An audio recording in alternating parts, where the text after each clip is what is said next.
Hello, I'm Tara Brabazon and welcome to the Post 53, Developing Student Writing Cultures. Now, I receive more requests about assistance and support for student writing than just about any other topic. So today we're going to introduce this incredibly evocative and provocative area, and you tell me what other areas you'd like me to address. And I've got an excuse to address student writing cultures this week because a book has been produced that is really quite transformative.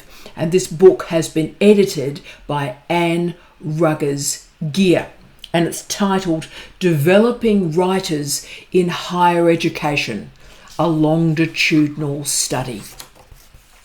And this longitudinal study will rock your world. Anne and her co-researchers implemented a study of how student writing transforms through an undergraduate degree. And they explore what works and what doesn't if you're trying to help and enhance a student's writing career. And particularly andragogically, what can teachers, what can academics do to help and enable our students? And this is a timely study for all of us who are worried about standards in higher education, standards in our universities. And it offers an interesting corrective, but also an interesting commentary on an earlier study that was also transformative. This book, titled Academically Adrift: Limited Learning on College Campuses, emerged in the year 2011, and it was produced by Aram and Roxa. It was a provocative book. It rocked the universe. And the reason it was so controversial, we'll see in a second. But the first thing we do is we have to acknowledge the great courage that emerges of anybody at the moment questions the standards, the quality of undergraduate or graduate education, because all our current focus is on employability and graduate attributes and graduate outcomes.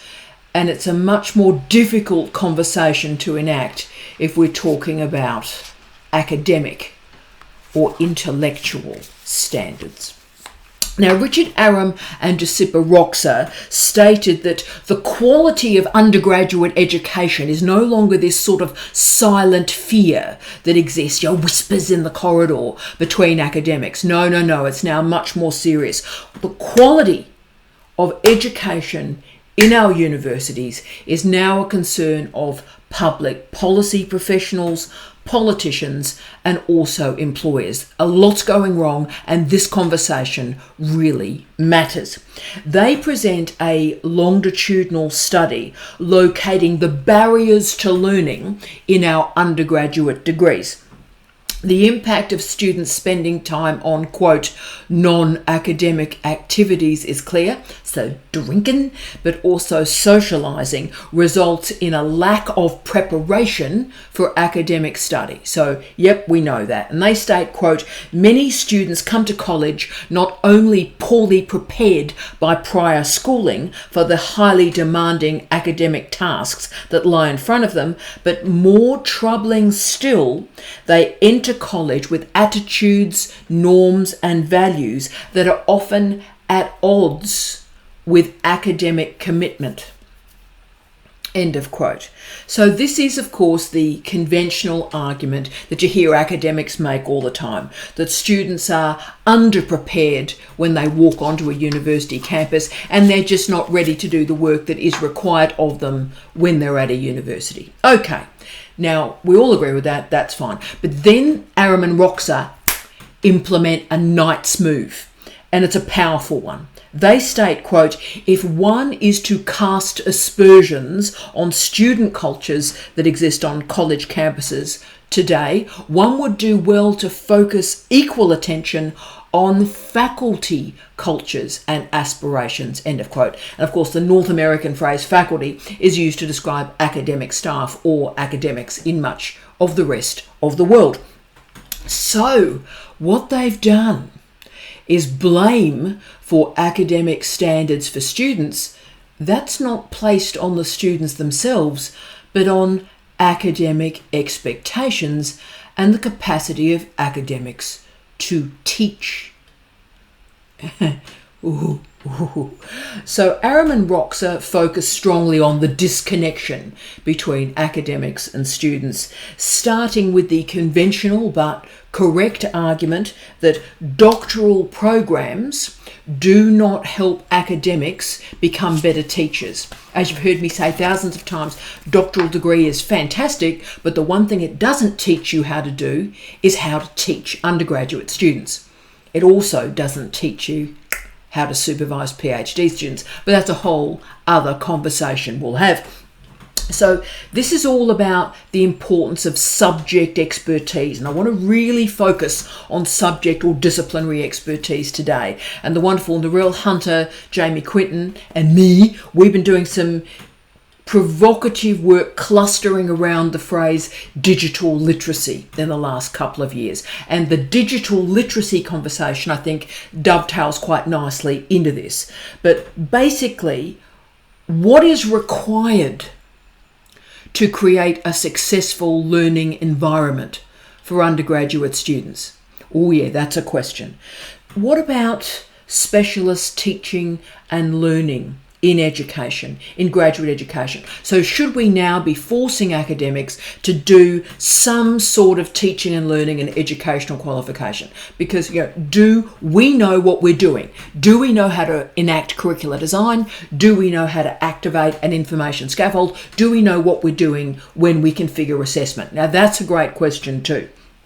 So the role of academic teachers in student learning is underplayed and it's undermined. So what's happening is lots of different groups and organisations are being blamed for the standards of what's going on in our universities. So schools are blamed, very easy to blame schools, very easy to blame school teachers, very easy to do that. They're very easy targets. But the larger and more expansive engagement with this argument came from Christopher Newfield's Unmaking the Public University. This is a great book.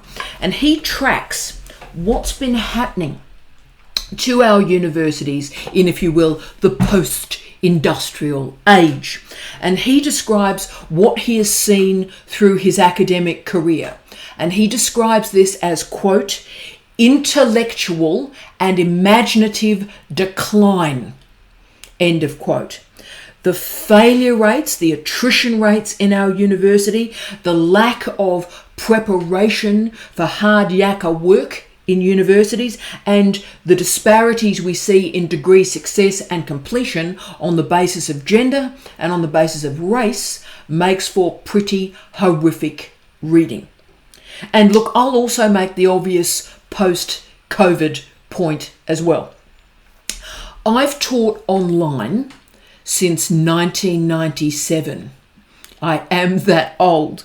And what I've seen since 1997, and I was really in the first generation of academics who were online educators, and what I've seen since 1997 is money just thrown at hardware and software. So just the buying of infrastructure, and no money put on the development of wetware. Professional development, how to use the hardware and the software and use it well for andragogical goals. Okay, so the rush to get materials online during COVID, and that was the mantra, let's just get this online, let's get it online, meant that there was no strategy to understand what occurred through the lack of engagement with those online learning materials. So everyone got the stuff online, the students didn't engage with it. So the research is now showing that all these materials were placed online and students, through a lack of extrinsic and intrinsic motivation, didn't engage with those materials. Now, this has been seen to be true for all disciplines, but I particularly worry about what's going to happen to our colleagues, our wonderful students in the lab-based sciences, but also the studio-based disciplines, and of course fieldwork-based methodologies. And I've done a fair amount of work with colleagues in Canada in the last year. And can I say, particularly our experimental science colleagues are terrified, seriously worried about what is going to happen to this particular COVID generation that haven't had the lab-based exposure, the lab-based methodologies that they're going to need to be an effective scientist. So this is a huge problem that is coming towards us. So this means that this enthusiasm for educational technology has been the spine of most of the professional development we've all done in the last couple of decades. So it's like, just be excited, woo, tech, yeah, tech, yeah, tech. And actually the academic literacies have been much less developed. Now, Coate and Alahar have created what I think is the best sentence in response to this sort of madness, this evangelical enthusiasm for educational technology, when they stated, quote, "It is clearly a curious development that so many people are willing to let technology drive the curriculum when it should be the other way around." Okay, so their argument is really important. The corporatization and managerialism that we've seen manifested in our universities means that there's been this prioritization of technology rather than teaching and learning. So we all know, and I understand why this happens, because it's easier to understand hardware and software than to read really difficult academic work. Aram and Roxa argue that the focus has been in our institutions on access. So just getting students enrolled in a program. And then sort of like the role of participation and engagement and quality, all that stuff sort of is less important than access, getting them to the campus and enrolled. And even further, even if we can get these students through, the question is they don't know why they're participating in learning. Now, Aram and Roxa asked a key question and then they answered it, quote, "How much are students actually learning in contemporary higher education?" End of quote. And they showed not a lot. Instead of blaming students, though, they blamed the scholarly expectations of us, of academics, of teachers.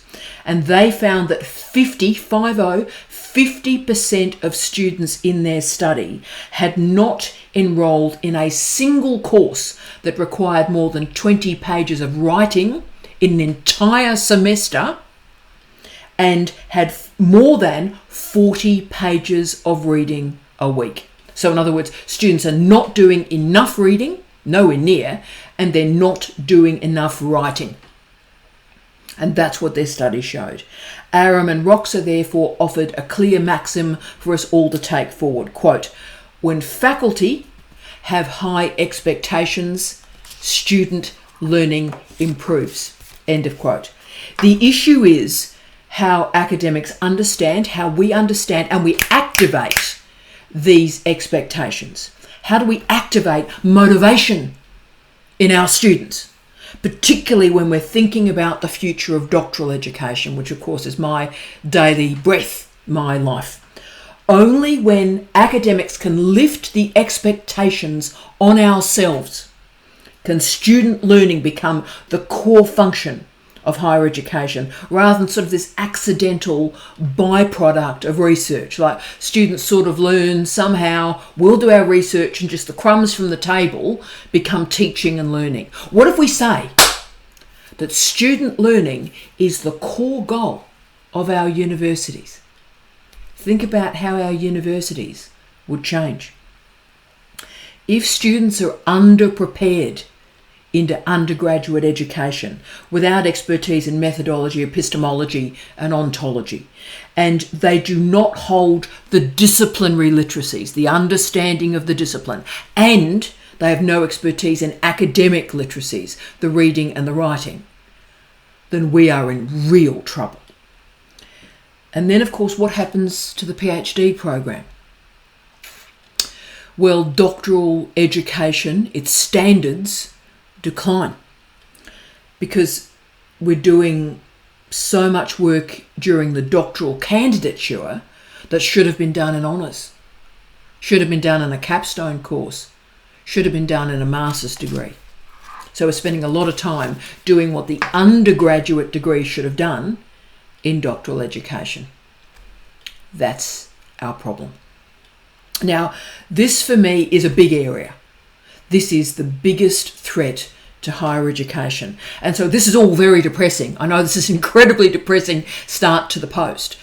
But can I say, we've got a great study from Anne Ruggles-Gear where she gives us something positive, some options, some alternatives, some ways to make this better. So let's follow her longitudinal study and let's learn from this great woman and her great research team. Now, this was a multi-year study following 169 student writers, and they produced 2,406 pieces of writing. Fantastic. And they had all sorts of surveys and e-portfolios and interviews in place to really understand contextually what is going on. And the most important thing about this study is they spent a lot of time with naming conventions. And why that matters is they were able to follow each individual student through qual and quant methods, so they could actually combine, really properly do mixed methods with their naming conventions and really follow qual and quant evaluation of each single student and how this diverse data set manifests. Brilliant research. So the study revealed the differences in writing between the students who took a minor in writing and the students who did not take a minor in writing. I think this is important. We asked most students to do some sort of introductory writing course. What their study showed is instead of just doing sort of one course, if you can even get it to 3, have sort of a spine of an undergraduate degree with some sort of minor in writing, all other results improve. Okay, so Gear looked at the assumption that writing improves during an undergraduate degree. That was her maxim. Does writing improve during an undergraduate degree? And she does the really beautiful work exploring what does better writing actually mean. What does a better writer actually mean? And she unpicks this phrase that we too often take for granted, writer development. What is writer development? She comes up with an answer. There are 3 components to it. This changed my life. Writer development, 3 parts. Firstly, spelling and punctuation. So the error count. So she doesn't say, oh, look, spelling doesn't matter. She said spelling and punctuation is everything. The error count is part of writer development. Crucial. Number 2, disciplinary expertise. So this isn't just about writing, this is about how disciplinary expertise manifests in academic writing cultures. Brilliant. And thirdly, the capacity to move into and move through writing challenges. Great. So when a writing challenge emerges, something we haven't done before, how are we able to, what strategies can we use to enable and transform our relationship with something that's difficult? Okay. Now, I've been thinking about those 3 diagnostics since I read this book, and it is brilliant to me. It's going to change how I teach writing and writing development from this point. And the book reveals great subtlety for a change, great subtlety in how we handle online learning and online platforms and writer development. Their longitudinal study demonstrates that when digital tools are used by writers, they enhance the awareness of writers in the diverse audiences for writing. Brilliant. So audience awareness is enhanced by writing in and through these diverse digital environments. Now, this is important because it grants what they describe as, quote, explicit attention to an audience, end of quote.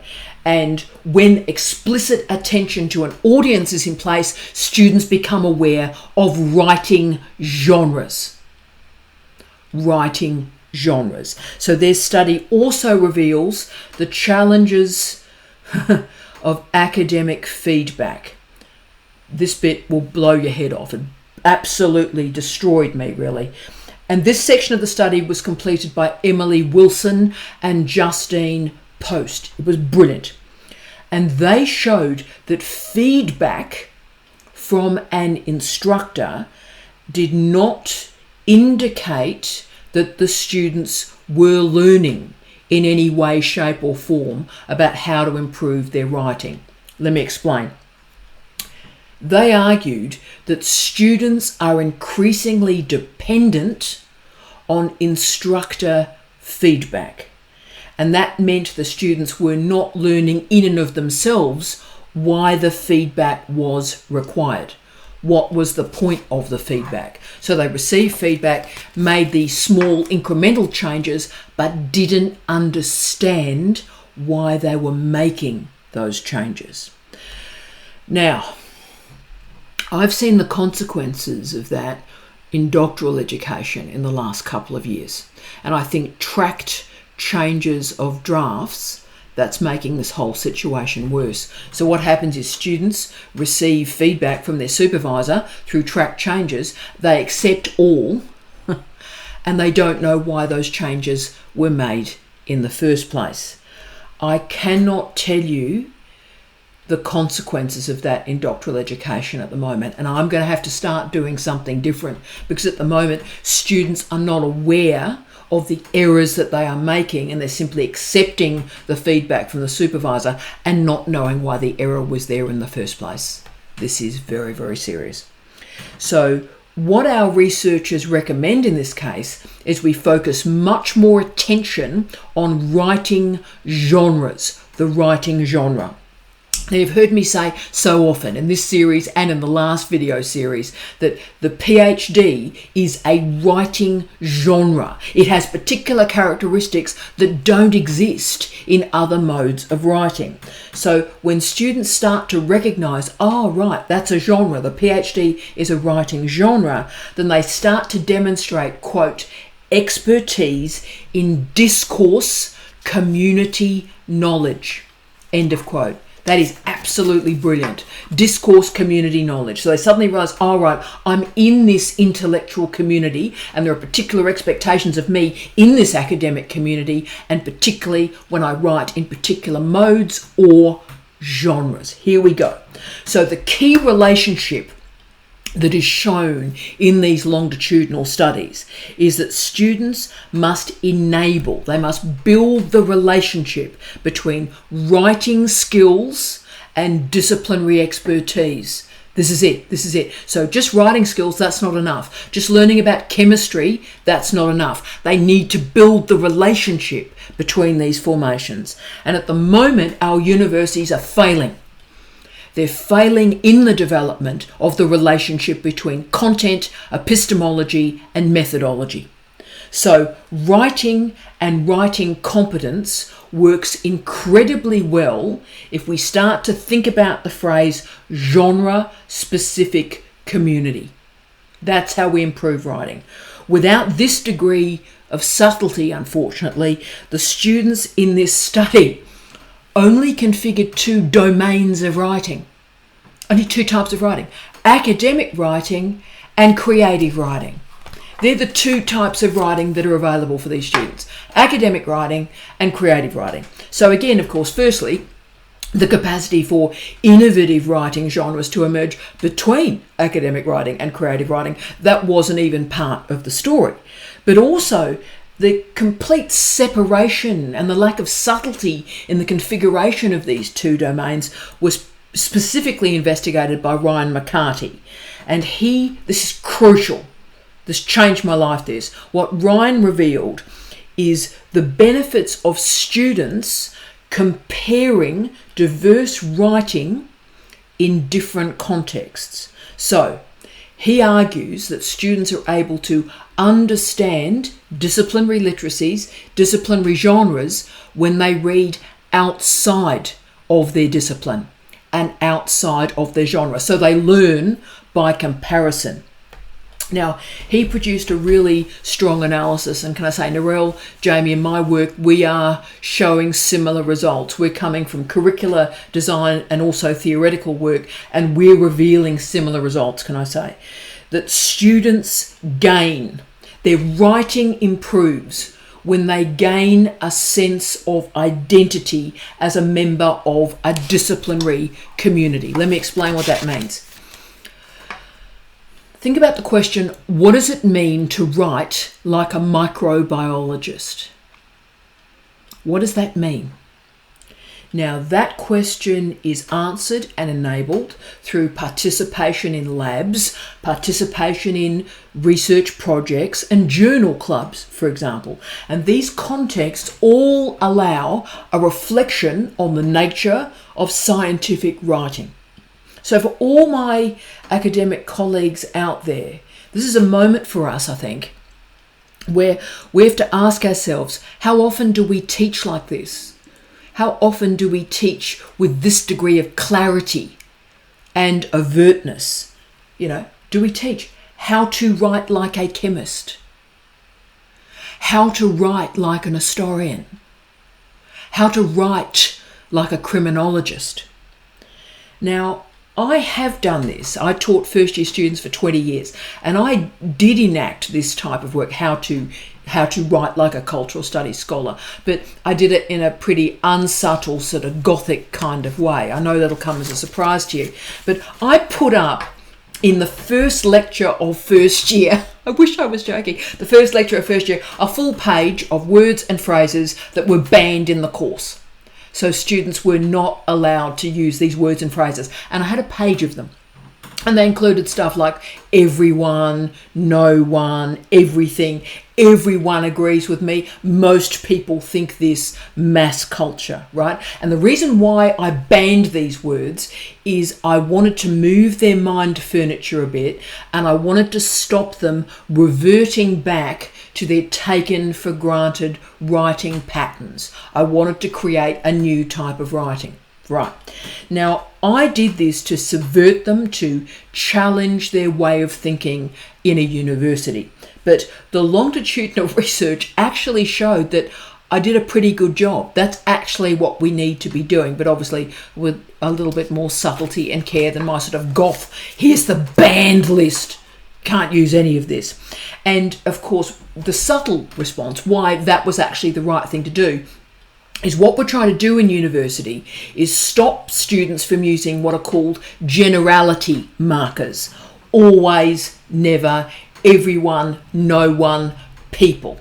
And a proxy for student development as a writer through a degree is that they are less likely to use generality markers. Boom.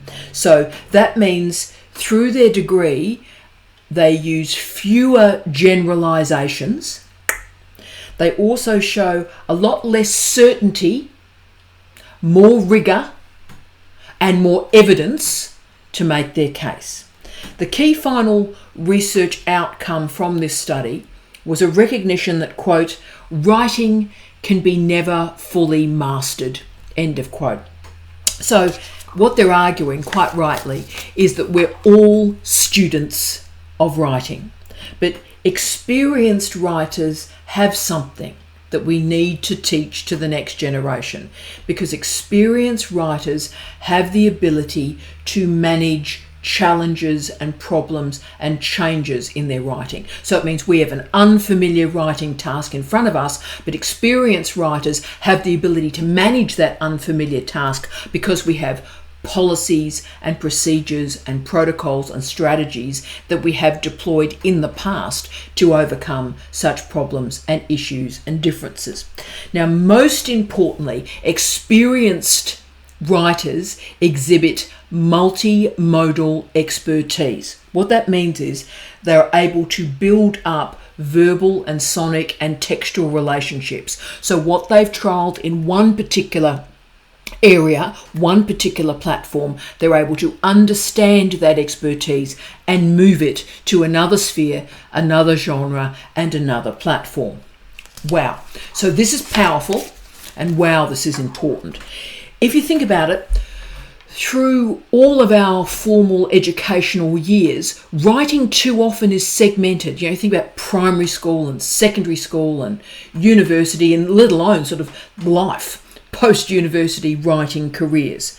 But today, more than ever, People are writing in their daily lives. We have more people writing every day than we have ever had in history because social media are writing media.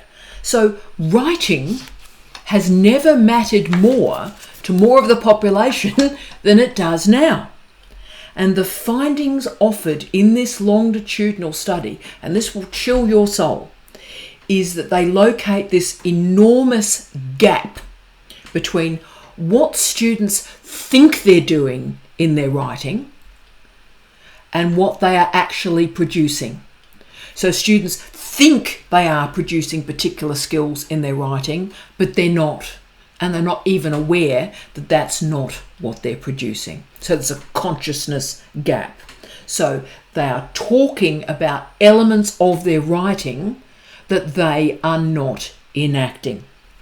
But Gear and her colleagues show that there are specific interventions we can all make today to create a difference in student writing. So firstly, yes, creating a minor in an undergraduate degree. So having those 3 courses on writing improves writing. Something for us to think about in doctoral education.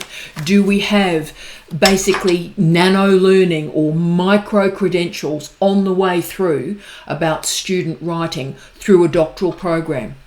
This research would suggest yes, we do that. But also offering students strategies to work in diverse media environments. That changes everything. So enacting multi-modality, using e-portfolios, all of that improves students' writing. Okay. And finally, sharing writing with peers. So student writing cultures, allowing students to read each other's work. That's a powerful strategy for improvement of all. Now, I've done a fair amount of research in my career on information literacy, and what the information literacy research shows is a standalone information literacy course as part of an induction or an orientation. That's incredibly useful. So students start understanding of information literacy, terrific. But even more effective is an information literacy course as part of a discipline, as part of an academic subject. So, for example, teaching annotated bibliographies in chemistry or criminology, refereeing in the context of a particular discipline. Now, academic writing is the same. Students certainly improve through standalone writing courses, not a doubt, but they improve more when academic writing is placed in the context of a discipline and a subject in that discipline. And yet, for all my colleagues, all my mates out there, think about how rarely, when we have written curriculum, we have even a segment of that curriculum with a title like Academic Writing for Chemists, Academic Writing for Social Workers, Academic Writing for Sociologists. Instead, we just summon these assumptions. Homology. Hope our students learn through feedback, which this study shows they don't. Okay, so therefore, colleagues, today is the day where we change how we think about academic writing. We are overt, we are clear. We think about the sharing of academic writing through peers. We share writing through communities of students. We create an awareness of academic genres and an understanding of the audiences of academic genres. So we talk so much at the moment about impact and engagement, and they're important words. But impact and engagement begin with student writing and committing to the importance of academic dissemination. I wish you love, light and peace. Tea out.